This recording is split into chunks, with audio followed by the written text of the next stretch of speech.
Hey guys, Jonathan here at Shadow Foam, but we're not at Shadow Foam this week. We've headed down to Stafford to Mad Ford Engineering to meet Mick, one of our affiliates. He's going to show us around his workshop today and we're hopefully going to organise some of his tools in foam. So let's head inside. Here he is, the man himself, Mick. Yep. Jonathan. How you doing, mate? Very well, mate, thank you. It's a great setup you've got here, it's massive. Thank you. Yeah, and this is looking good. What's this here? This is our streaming setup. We basically stream whatever we can on Twitch. Yeah. We've built cars from scratch for customers on Twitch. Got a gentleman in Florida. We built a complete vehicle for him from start to finish, live on Twitch, and then we shipped it to America.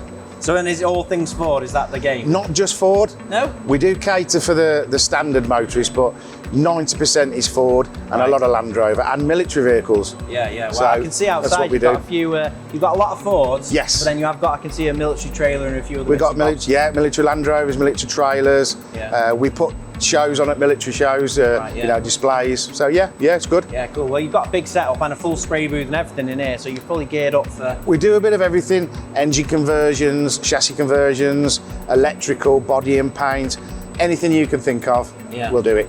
Yeah, so it'll be a lot easier the more organised you are. Absolutely. Which leads us into these toolboxes behind me, yeah? Yes, indeed. Nice. Well, it's a cool setup. I love this little nook you've got here. You've got obviously, this is like the main tool bay, is it? This is my engine building room. And then these are the toolboxes that we've come to see. They are indeed. So which one are we organising? I'd like you to do them all, to be honest. Right, wow. The white one is the one that we need to do.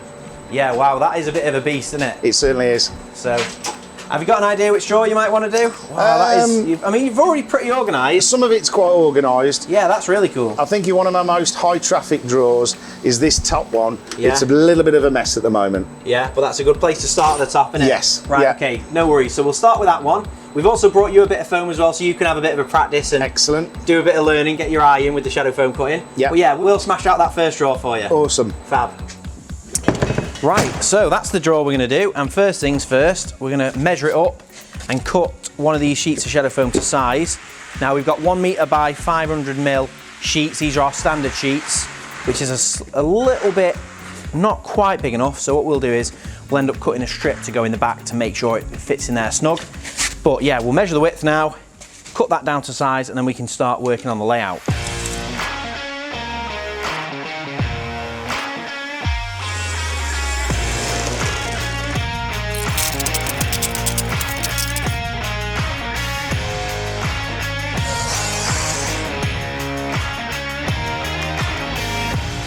Right, so we've cut the foam to size and we've made some filler pieces to make sure that it fills right to the back of the drawer so it doesn't move. Now we've got to do the layout. So we've got pretty much the entire contents of this drawer that we've taken out. We've also added a few other bits and bobs. So we've been speaking to Mick about the drawer layout and he's added a few bits, taken a few bits away. And that's a big part of organising your tools, especially when you're cutting them in foam. You want to make sure you're not cutting in things in there that are either broken or maybe duplicated you don't need. Or also, once you've done it all, you don't want to find another pair of pliers in another drawer that should have gone in here. So we've made sure to go through everything. This is everything we want to fit in the drawer, but there's a couple of items that could go into other drawers. So all we've got to do now is figure out the layout and then we can cut it all in.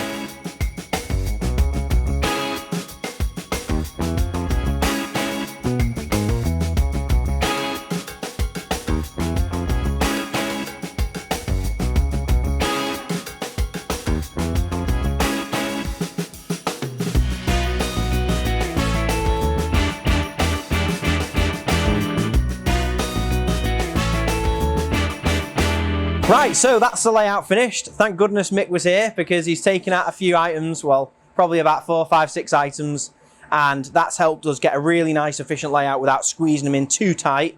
Where we've got two edges right up close to each other, we want to have at least 8 to 10 mil. We've done a little bit of to-ing and fro-ing with this layout. We've got all of the cutting stuff down this end, then we've got the pliers and the max set here, and then that's where the snips are. Mold grips up here, and then these are all electrical crimping stuff. And I don't know what this is. Electrical crimping. Electrical crimping, there we go. That was a lottery, but it worked out well. Perfect. Right, so all it is now is just a time to cut around everything, peel it all back, and then we'll come back and add all the finger pulls at the end.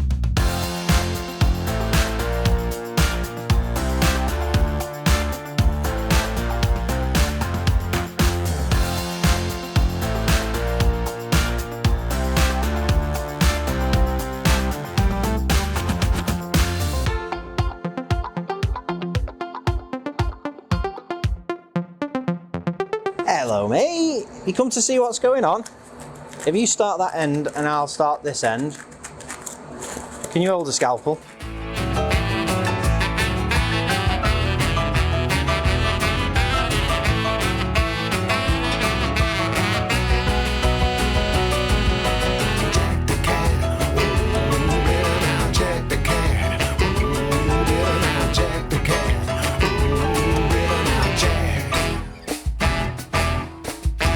So we finished cutting all of the items, bar this last one. And this is more for Mexie's benefit, as she's been patiently sat here. You've probably heard how to do this before, but for your benefit, all you need is one of our cutting kits, which has got a scalpel, it's got cutting gloves, it's got the repair glue, it's got instructions. Everything you need to cut shadow foam comes in our cutting kits, and these can be bundled in with your order. We've got loads of different offers on the website, shadowfoam.com. And then all you do is you place the item where you want it to go. Are you watching, Mexie? Yeah, that's it. Put a little bit of light pressure on it so it doesn't move, and then you just cut around it with a scalpel, using it like a pencil. We're not cutting very deep at this stage, we're just making a mark basically, just giving an indication of that silhouette of the tool. So we just cut around it, keeping as tight to the item as we can, keeping the scalpel square to the item, square to the foam, perpendicular, so we're not cutting on an angle. Oh, are you fed up of it? Or you've been sat patiently all this time and says, you know what, I don't need the explanation. So once we've cut all the way around it and we've met back up at the start, we can take the item out of the way, and then we're just going to follow that cut back around and make it deeper. Now we want all of these tools flush. You can notice that they're all basically sat right down into the foam, and that's because there's not a huge amount of clearance above the foam. We're putting this 30mm liner in a 40mm drawer, so everything has got to sit below that 40mm mark. So we're going to cut this down by about 20mm. So there we go. And now all we have to do is push our finger down one end, and we're just pulling the foam back towards us, and we're just following it along like that, just following, not peeling it from one end like a banana. That's my catchphrase. Here's your first catchphrase. And it takes a little bit of force to part the layers. We don't want it to fall apart, so the layers are bonded quite tightly together. And you can see there I'm just pulling out another layer. Same process, you're just digging your finger down the end of the cut you've made and just pulling the foam back towards you and chasing it along. Now I think we've got quite a smooth finish on all of these, so we won't need to use the smoothing spinners. But if you are interested to see how you can get a really smooth bottom, go and check out this video above. There's a little link there, go and follow that and have a look. Right, so that's it all done. That's the last item. So we've done all of the tools now. All we need to do is add a track, finger pull track across the front row of tools, and then we're going to add one across the back. And then we'll add a bit of a semicircle on these little pipe clamps. And then last up, we're going to add this really cool Mad Ford Engineering logo. So it's always great if we can add a logo to a layout. And I think we've done really well here, managing to fit all the tools in and still have space for the logo. So let's do the finger pulls and then we can get onto the logo.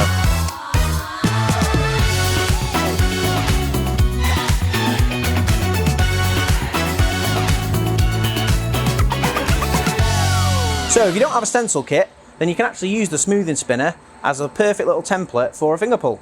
We've got all the finger pulls done and we just need to cut the logo. So we're going to just make sure it's square.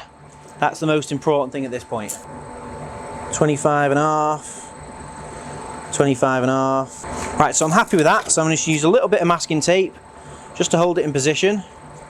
Doesn't need much. And it's as simple as that. Now we can just literally cut out the letters individually.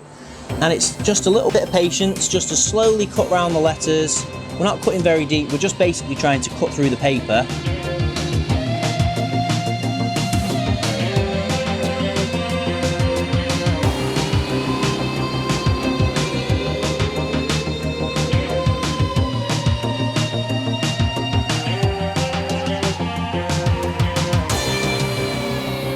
Right, so that's the logo sorted. That was probably one of the hardest parts of the whole drawer, doing that logo. But I think it was worth it. It's a really nice detail. And because this is the top drawer in the toolbox, if you're gonna have a logo anywhere, having it in the top drawer is a really good spot for it. So I'm really pleased with that. What we'll do now is we'll take this drawer back out and we'll put the insert in here. And then we can just lift it into place when we've shown it to Mick, because Mick's not seen it yet. Mick's been sat here most of the time watching. Well, not most of the time, he's been back in too, but he's watched a little bit of the process, but then he's just popped out while we've been doing the finishing touches. So it'll be quite cool. He'll be able to do a big reveal when he gets back.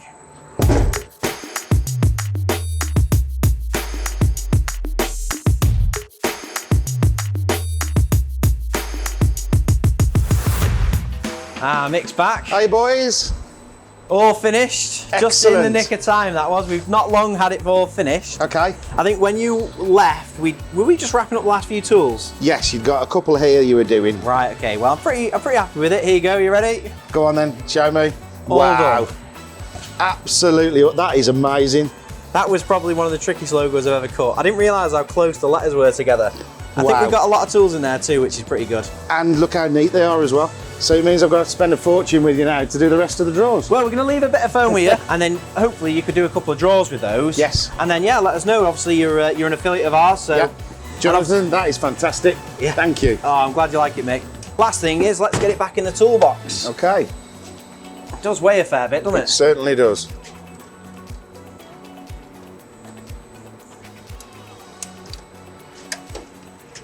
That's it, and nothing caught, which is that's the dream. I didn't want anything standing proud and hitting it. So I hope you enjoyed this video, and if you've not already, check out the Mad Ford Engineering. How do we find you, Mick? Okay, if you go onto twitch.tv and search for mad_Ford_engineering, drop me a follow. Every time I go live, it'll give you a little beep.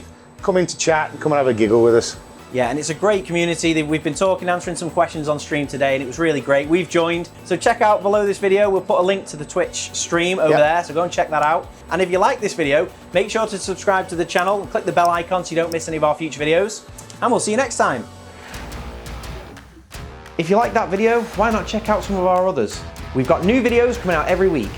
And Colin Furs, what's the quickest way for people to see these videos? Subscribe.